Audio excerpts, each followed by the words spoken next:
ಆಕಾಶವಾಣಿ ವಾರ್ತೆಗಳು ಓದುತ್ತಿರುವವರು ಕುಮಾರಿ ಕೇವಳ. ಮುಖ್ಯಾಂಶಗಳು. ಜಾಗತಿಕ ಅನಿಶ್ಚಿತತೆಯ ನಡುವೆ ವದಂತಿಗಳಿಗೆ ಕಿವಿಗೊಡದೆ ನಾಗರಿಕರು ಜಾಗರೂಕರಾಗಿರುವಂತೆ ಮನದ ಮಾತಿನಲ್ಲಿ ಪ್ರಧಾನಿ ನರೇಂದ್ರ ಮೋದಿ ಮನವಿ.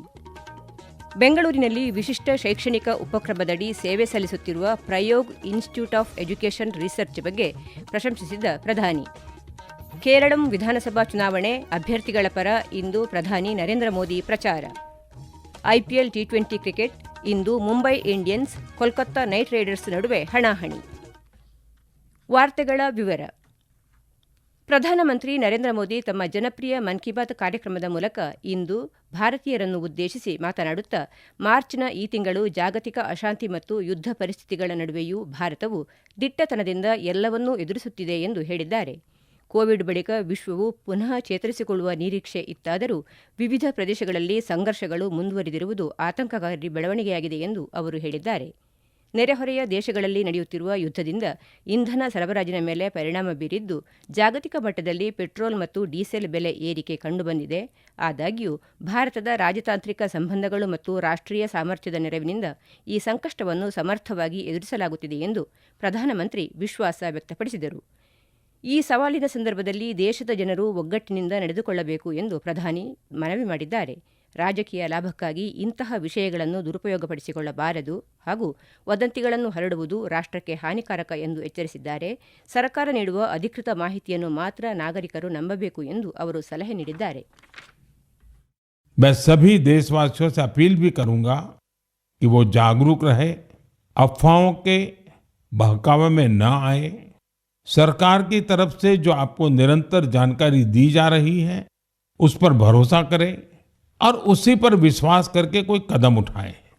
मुझे हर बार की तरह इस बार भी विश्वास है कि जैसे हमने देश के 140 करोड़ देशवासियों के सामर्थ्य से पुराने संकटों को हराया था, इस बार भी हम सब मिलकर के इस कठिन हालत से बहुत ही अच्छी तरह बाहर निकल जाएंगे.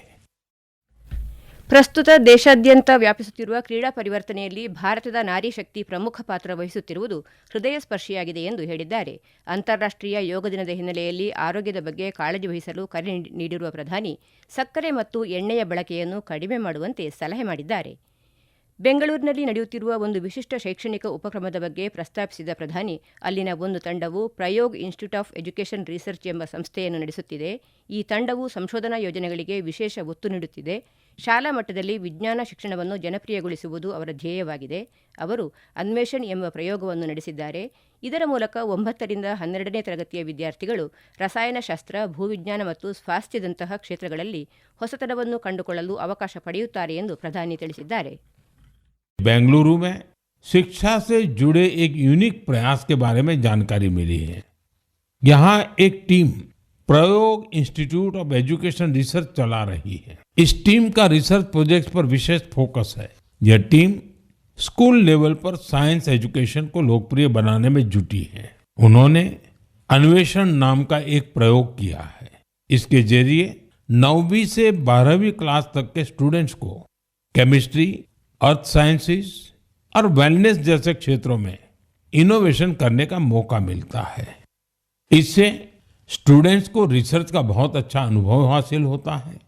साथ ही अपने प्रोजेक्ट्स को पब्लिश करने का प्लेटफॉर्म भी मिलता है.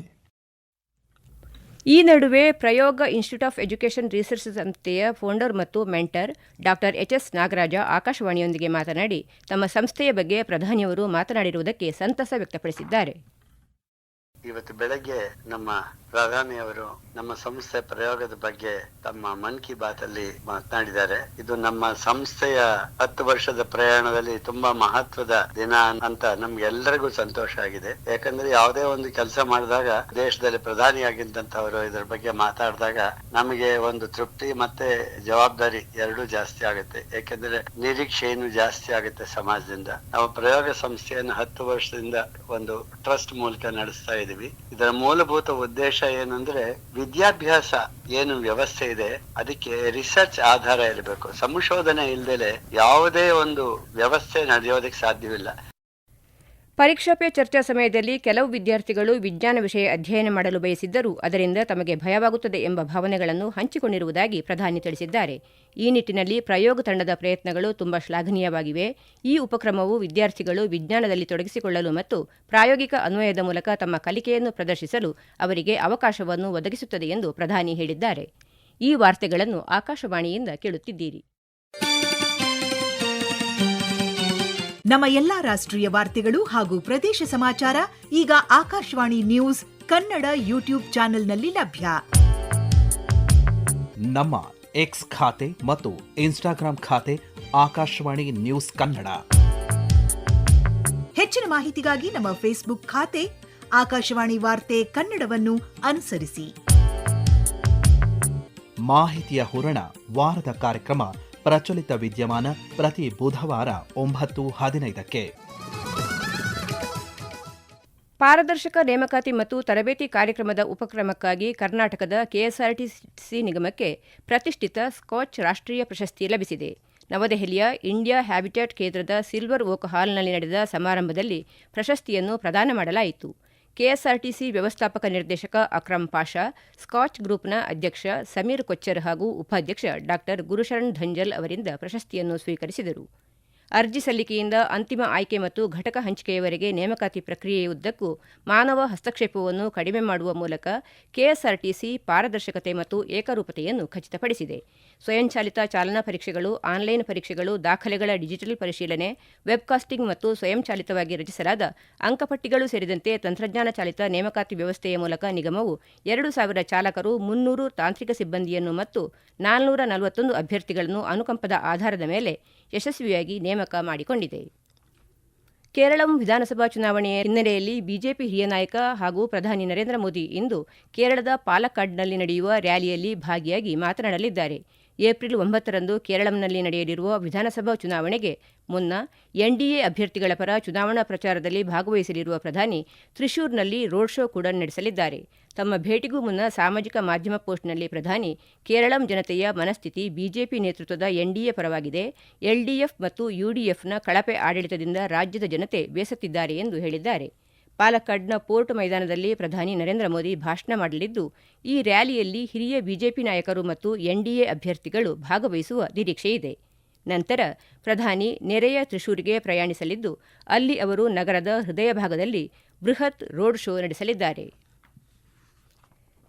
ಕ್ಯಾಮರೂನ್ನಲ್ಲಿ ನಡೆದ 14ನೇ ವಿಶ್ವ ವ್ಯಾಪಾರ ಸಂಸ್ಥೆ WTO ಸಚಿವರ ಸಮ್ಮೇಳನದಲ್ಲಿ ಭಾರತೀಯ ಸಮುದಾಯದ ಸ್ವಾಗತ ಸಮಾರಂಭದಲ್ಲಿ ಕೇಂದ್ರ ವಾಣಿಜ್ಯ ಮತ್ತು ಕೈಗಾರಿಕಾ ಸಚಿವ ಪಿಯೂಷ್ ಗೋಯಲ್ ಭಾಗಿಯಾಗಿದ್ದರು.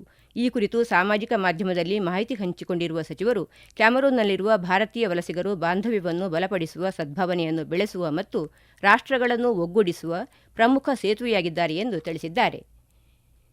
ಮುಂಬೈನ ವಾಂಖೆಡೆ ಕ್ರೀಡಾಂಗಣದಲ್ಲಿ ಇಂದು ನಡೆಯಲಿರುವ ಐಪಿಎಲ್ ಟಿ20 ಕ್ರಿಕೆಟ್ನ 2ನೇ ಪಂದ್ಯದಲ್ಲಿ ಮುಂಬೈ ಇಂಡಿಯನ್ಸ್ ಹಾಗೂ ಕೋಲ್ಕತ್ತಾ ನೈಟ್ ರೈಡರ್ಸ್ ತಂಡ ಮುಖಾಮುಖಿಯಾಗಲಿವೆ. ಪಂದ್ಯ ಸಂಜೆ 7:30ಕ್ಕೆ ಪ್ರಾರಂಭವಾಗಲಿದೆ. ಬೆಂಗಳೂರಿನ ಚಿನ್ನಸ್ವಾಮಿ ಕ್ರೀಡಾಂಗಣದಲ್ಲಿ ನಿನ್ನೆ ರಾತ್ರಿ ನಡೆದ ಮೊದಲ ಪಂದ್ಯದಲ್ಲಿ ಹಾಲಿ ಚಾಂಪಿಯನ್ ರಾಯಲ್ ಚಾಲೆಂಜರ್ಸ್ ಬೆಂಗಳೂರು ತಂಡ ಸನ್ರೈಸರ್ಸ್ ಹೈದರಾಬಾದ್ ವಿರುದ್ಧ 6 ವಿಕೆಟ್ಗಳ ಭರ್ಜರಿ ಗೆಲುವಿನೊಂದಿಗೆ ತನ್ನ ಅಭಿಯಾನವನ್ನು ಆರಂಭಿಸಿತು. ಯುಎಇ, ಕುವೈತ್ ಮತ್ತು ಬಹ್ರೇನ್ ಮೇಲೆ ಇರಾನ್ ನಡೆಸುತ್ತಿರುವ ಕ್ಷಿಪಣಿ ಮತ್ತು ಡ್ರೋನ್ ದಾಳಿಗಳು ಮುಂದುವರಿಯುತ್ತಿದ್ದಂತೆ ಗಲ್ಫ್ನಾದ್ಯಂತ ರಕ್ಷಣಾ ಪಡೆಗಳು ಇಂದು ಹೆಚ್ಚಿನ ಎಚ್ಚರಿಕೆಯನ್ನು ಮುಂದುವರಿಸಿವೆ. ಇನ್ನೊಂದೆಡೆ ಯೆಮೆನ್ನ ಹೌತಿ ಸಂಘಟನೆ ಇಸ್ರೇಲ್ ಮೇಲೆ 2ನೇ ಪ್ರಮುಖ ಕ್ಷಿಪಣಿ ದಾಳಿ ನಡೆಸಿದ್ದು, ಇಸ್ರೇಲ್ ತನ್ನ ಮಿಲಿಟರಿ ಕಾರ್ಯಾಚರಣೆಯನ್ನು ಮುಂದುವರಿಸುವವರೆಗೆ ದಾಳಿಗಳು ಮುಂದುವರಿಯುತ್ತವೆ ಎಂದು ಅದು ತಿಳಿಸಿದೆ. ಈಗ ಕೊನೆಯಲ್ಲಿ ಮತ್ತೊಮ್ಮೆ ಮುಖ್ಯಾಂಶಗಳು. ಜಾಗತಿಕ ಅನಿಶ್ಚಿತತೆಯ ನಡುವೆ ವದಂತಿಗಳಿಗೆ ಕಿವಿಕೊಡದೆ ನಾಗರಿಕರು ಜಾಗರೂಕರಾಗಿರುವಂತೆ ಮನದ ಮಾತಿನಲ್ಲಿ ಪ್ರಧಾನಿ ನರೇಂದ್ರ ಮೋದಿ ಮನವಿ. ಬೆಂಗಳೂರಿನಲ್ಲಿ ವಿಶಿಷ್ಟ ಶೈಕ್ಷಣಿಕ ಉಪಕ್ರಮದಡಿ ಸೇವೆ ಸಲ್ಲಿಸುತ್ತಿರುವ ಪ್ರಯೋಗ್ ಇನ್ಸ್ಟಿಟ್ಯೂಟ್ ಆಫ್ ಎಜುಕೇಷನ್ ರಿಸರ್ಚ್ ಬಗ್ಗೆ ಪ್ರಶಂಸಿಸಿದ ಪ್ರಧಾನಿ. ಕೇರಳಂ ವಿಧಾನಸಭಾ ಚುನಾವಣೆ ಅಭ್ಯರ್ಥಿಗಳ ಪರ ಇಂದು ಪ್ರಧಾನಿ ನರೇಂದ್ರ ಮೋದಿ ಪ್ರಚಾರ. ಐಪಿಎಲ್ ಟಿ20 ಕ್ರಿಕೆಟ್ ಇಂದು Mumbai Indians, Kolkata Knight Riders ನಡುವೆ ಹಣಾಹಣಿ. ಇಲ್ಲಿಗೆ ವಾರ್ತಾ ಪ್ರಸಾರ ಮುಕ್ತಾಯವಾಯಿತು. ನಮ್ಮ ಮುಂದಿನ ವಾರ್ತಾ ಪ್ರಸಾರ ಮಧ್ಯಾಹ್ನ 2:30ಕ್ಕೆ.